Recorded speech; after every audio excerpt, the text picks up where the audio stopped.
ஓம் நமச்சிவாய. அனைத்து தமிழ் உள்ளங்களுக்கும் வணக்கம். நாம் இந்த பதிவில் பிறக்கப் போகும் அக்டோபர் மாதத்திற்கான உங்கள் ராசிக்கான பலன் என்ன என்பதனை பற்றி விரிவாக காண்போம்.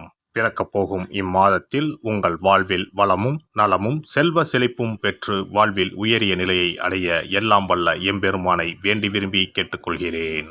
இம்மாத கிரகநிலை என எடுத்துக்கொண்டால் ரிஷபராசியில் குரு பகவானும் மிதுன ராசியில் செவ்வாய் பகவானும் உள்ளனர். இம்மாத ஆரம்பத்தில் சந்திர பகவான் சிம்ம ராசியில் தனது பயணத்தை துவக்குகிறார். கன்னி ராசியில் சூரிய பகவான், புதன் பகவான், கேது பகவான் உள்ளனர். துலாம் ராசியில் சுக்கிர பகவானும், கும்ப ராசியில் சனி பகவானும், மீன ராசியில் ராகு பகவானும் சஞ்சாரம் செய்கின்றனர். இம்மாத கிரக பயிற்சி என எடுத்துக்கொண்டால் புதன் பகவான் அக்டோபர் மாதம் 10ஆம் தேதி துலாம் ராசிக்கு பயிற்சியாகின்றார். சுக்கிர பகவான் அக்டோபர் மாதம் 12ஆம் தேதி அன்று விருச்சக ராசிக்கு பயிற்சியாகின்றார். அக்டோபர் மாதம் 17ஆம் தேதி இரவு 7:40 சூரிய பகவான் கன்னி ராசியில் இருந்து துலாம் ராசிக்கு பயிற்சியாகின்றார். செவ்வாய் பகவான் அக்டோபர் மாதம் 20ஆம் தேதி அன்று மிதுன ராசியில் இருந்து கடக ராசிக்கு பயிற்சியாகின்றார். நீச்சஸ்தானத்திற்கு செல்லும் செவ்வாய் பகவானால் மிகப்பெரிய மாற்றம் உண்டாகும். இம்மாத கடைசியில் அக்டோபர் 29ஆம் தேதி புதன் பகவான் துலாம் ராசியில் இருந்து விருச்சக ராசிக்கு பயிற்சியடைகின்றார். இம்மாதத்தில் வரும் விசேஷ நாட்கள் என எடுத்துக்கொண்டால் அக்டோபர் மாதம் 2ஆம் தேதி மகாலய அமாவாசை வருகின்றது.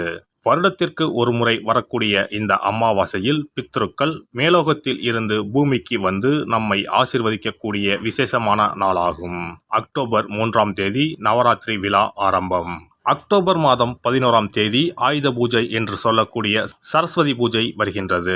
அக்டோபர் 12ஆம் தேதி விஜயதசமி, அக்டோபர் 31ஆம் தேதி தீப ஒளி திருநாள். இனி உங்கள் ராசிக்கு இம்மாதம் நடக்க உள்ள சுப மற்றும் அசுப பலன் என்ன என்பதனையும், அசுப பலன் ஏற்படுமாயின் ராசிக்காரர்கள் செய்ய வேண்டிய பரிகாரம் என்ன, வழிபட வேண்டிய தெய்வம் யார் என்பதனை பற்றி விரிவாக காண்போம்.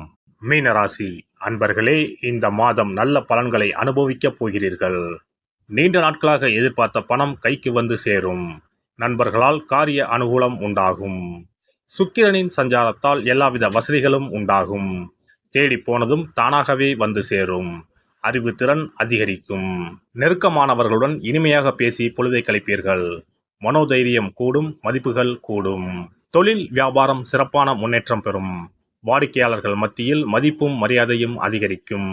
உத்தியோகத்தில் இருப்பவர்கள் சிறப்பாக பணிபுரிந்து பாராட்டுகளை பெறுவீர்கள். சிலருக்கு பதவி உயர்வு, சம்பள உயர்வு போன்றவை கிடைக்கலாம். பணியில் பாராட்டு கிடைக்கும். குடும்பத்தில் நிம்மதியும் சந்தோஷமும் அதிகரிக்கும். வீட்டிற்கு தேவையான பொருட்களை வாங்குவீர்கள். கணவன் மனைவிக்கு இடையே மகிழ்ச்சி கூடும். பிள்ளைகளின் கல்வியில் கூடுதல் கவனம் தேவை. தங்க நகை சேரும் காலகட்டம் இதுவாகும். பெண்களுக்கு நீண்ட நாட்களாக செய்ய நினைத்த ஒரு காரியத்தை செய்து முடிப்பீர்கள். மதிப்பும் மரியாதையும் கூடும். கலைத்துறையினருக்கு இதுவரை இருந்த போட்டிகள் நீங்கும். உங்களுக்கு பக்க பலமாக ஒருவரது உதவி கிடைக்கும். முக்கிய பொறுப்புகளில் இருப்பவர்களின் ஆதரவு கிடைக்கும். சாதுரியமான பேச்சால் ஆதாயம் உண்டாகும். பணவரத்து கூடும். காரிய தடைகள் நீங்கும். செல்வம் சேரும். செல்வாக்கு உயரும். அரசியல் துறையினருக்கு வாழ்க்கை தரம் உயர எடுக்கும் முயற்சிகள் கைகூடும். நெருக்கமானவர்களுடன் மகிழ்ச்சியாக பொழுதை கழிப்பீர்கள். முன்பின் யோசிக்காமல் எதையாவது பேசிவிடுவீர்கள். அதனால் வீண் மனஸ்தாபங்கள் ஏற்படலாம். கவனம் தேவை. வழக்கத்தை விட செலவுகள் கூடும். மாணவர்களுக்கு கல்வியில் எதிர்பார்த்த முன்னேற்றம் உண்டாகும். நட்சத்திர பலன்கள். பூரட்டாதி 4ஆம் பாதம். நண்பர்களிடம் கவனமாக பேசி பழகுவது நல்லது. தொழில் வியாபாரத்தில் ஈடுபட்டு இருப்பவர்கள் கூடுதல் கவனம் செலுத்துவது நல்லது. வாடிக்கையாளர்களின் எண்ணிக்கை அதிகரிக்கும். அதே நேரத்தில் சரக்குகளை அனுப்பும்போது கவனம் தேவை.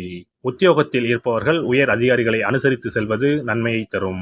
உத்திரட்டாதி நட்சத்திரம். எதிலும் எச்சரிக்கையாக இருப்பது நன்மை தரும். தேவையற்ற மனசஞ்சலம் உண்டாகலாம். அதனால் எந்த ஒரு வேலை பற்றியும் அதிகம் யோசிப்பதை தவிர்ப்பது நல்லது. திடீர் பண தேவை உண்டாகலாம். ரேவதி நட்சத்திரம். வெளியூரில் இருந்து வரும் கடிதங்கள் மூலம் மகிழ்ச்சி ஏற்படும். தொழில் வியாபாரத்தில் ஈடுபட்டு இருப்பவர்களுக்கு தொழில் வியாபாரம் தொடர்பான விவகாரங்களில் வீண் இடையூறுகள் ஏற்பட்டு நீங்கும். பழைய பாக்கிகள் வசூலாவதில் தாமதம் ஏற்படும். அருகில் இருக்கும் ஏதேனும் ஒரு கோவிலுக்கு சென்று நல்லெண்ணெய் தீபம் ஏற்றி வாருங்கள். நல்லதே நடக்கும். சிறப்பு பரிகாரம். சொந்த வீடு அமைவதற்கு ஆன்மீக பரிகாரம். சொந்த வீடு கனவு நிறைவேற வேண்டும் என்பதற்காக எத்தனையோ கோவிலுக்கு சென்று எத்தனையோ பூஜை வழிபாடு என செய்தும் ஒன்றும் நடக்கவில்லை என்பவர்கள் வீட்டிலேயே இந்த எளிய பரிகாரத்தை செய்து வந்தால் நல்ல பலன் கிடைக்கும். எளிமையான இந்த 2 பரிகாரங்களை செய்து வந்தால் விரைவில் சொந்த வீடு யோகம் அமையும். அதனால் நம்பிக்கையுடன் இந்த சக்தி வாய்ந்த வழிபாட்டை செய்து வரவும். எவ்வளவுதான் சொத்து பணம் இருந்தாலும் நமக்கென்று ஒரு வீடு இல்லை என்றால் அது மனக்குறையாகவே இருக்கும். சொந்த வீடு வாங்க முடியவில்லையே என்பது பலரின் ஏக்கமாகவும் கனவாகவும் இருந்து வருகிறது. சொந்த வீடு வாங்க வேண்டும், வாங்கிய இடத்தில் விரைவில் வீடு கட்ட வேண்டும், ஏற்கனவே துவங்கியிருந்த வீட்டின் பணிகளை பணப்பற்றாக்குறையால் கட்டி முடிக்க முடியவில்லையே என்ற கவலையில் இருப்பவர்கள் ஏராளம். இப்படிப்பட்டவர்கள் வீட்டிலேயே எளிமையான 2 பரிகாரங்களை தொடர்ந்து செய்து வந்தாலே போதும். சொந்த வீடு வாங்க வேண்டும் என்று நினைப்பவர்கள், அதற்கான முயற்சியில் ஈடுபட்டிருப்பவர்கள் ஒரு சிறிய அகல் விளக்கில் விளக்கெண்ணெய் ஊற்றி தீபம் ஏற்ற வேண்டும். மகா விஷ்ணுவின் அவதாரங்களில் ஒன்றான வாமனரை மனதில் நினைத்து சொந்த வீடு அமைய வேண்டும் என்று பிரார்த்தனை செய்து கொண்டு மாதந்தோறும் வரும் திருவோண நட்சத்திரத்தன்று வீட்டின் அக்னி மூலையான தென்மேற்கு மூலையில் இந்த விளக்கை ஏற்றி வைக்க வேண்டும். அக்னி திசை என்பது மண்ணுக்குரிய திசையாகும். அதாவது அங்காரகன் எனப்படும் செவ்வாய் பகவானுக்கு உரிய திசை இதுவாகும். 3 அடி மண் கேட்டு 3 உலகையும் அளந்தவர் வாமனன்.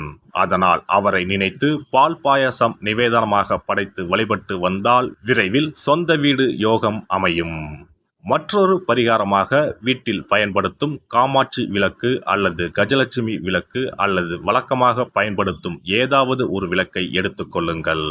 விளக்கை சுத்தம் செய்து மஞ்சள் குங்குமம் வைத்து வாசனை மிகுந்த வெள்ளை நிற பூக்கள் சாற்றுங்கள். பிறகு 5 ரூபாய் நாணயத்தை விளக்கிற்குள் போட்டு நெய் அல்லது எண்ணெய் ஊற்றுங்கள். ஒரு சிறிய தட்டின் மத்தியில் மஞ்சள் குங்கும பொட்டு வைத்து அதன் மீது 5 ரூபாய் நாணயத்தை வைத்து நாம் ஏற்கனவே தயார் செய்த விளக்கை இதில் வைத்து விளக்கினை ஏற்ற வேண்டும். தினமும் காலையில் 6 மணி முதல் 7 மணிக்குள் இந்த விளக்கை ஏற்றி வந்தால் விரைவில் வீடு கட்டுவீர்கள். 5 ரூபாய் நாணயம் என்பது குபேரனுக்கு உரியதாகும். இதை விளக்கில் போட்டு ஏற்றுவதால் வீடு கட்டுவதற்கான அல்லது வீடு வாங்குவதற்கான பணம் ஏதாவது ஒரு வழியில் உங்களுக்கு கிடைக்கும்.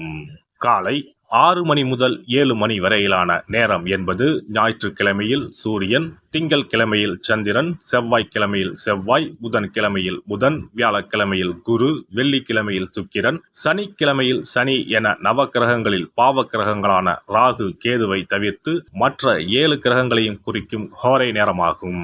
இந்த நேரத்தில் விளக்கு ஏற்றுவதால் நவக்கிரகங்களின் அருள் கிடைத்து பூமி யோகம் உண்டாகும். எந்த ஒரு பரிகாரம் என்றாலும் மனதில் முழு நம்பிக்கையோடும் இறைவனை உறுதியாக வேண்டி வழிபாடு செய்தால் மட்டுமே பலன் தரும். எளிமையான இந்த பரிகாரத்தை தொடர்ந்து செய்து பயன்பெறுங்கள். எல்லாம் வல்ல இறையருளால் நீங்களும் உங்கள் அன்பு குடும்பமும் உடல் நலம், நீலாயுள், நிறை செல்வம், உயர் புகழ், மெய்ஞானம் ஓங்கி வாழ்க வளமுடன். இந்த வீடியோ பதிவு உங்களுக்கு பிடித்திருந்தால் லைக் பண்ணுங்க, கமெண்ட் பண்ணுங்க, ஷேர் பண்ணுங்க, மறக்காம சப்ஸ்கிரைப் பண்ணுங்க, பக்கத்துல இருக்கிற பெல் பட்டனை கிளிக் பண்ணுங்க. நன்றி, வணக்கம். ஓம் நமச்சிவாய, சிவாய நம.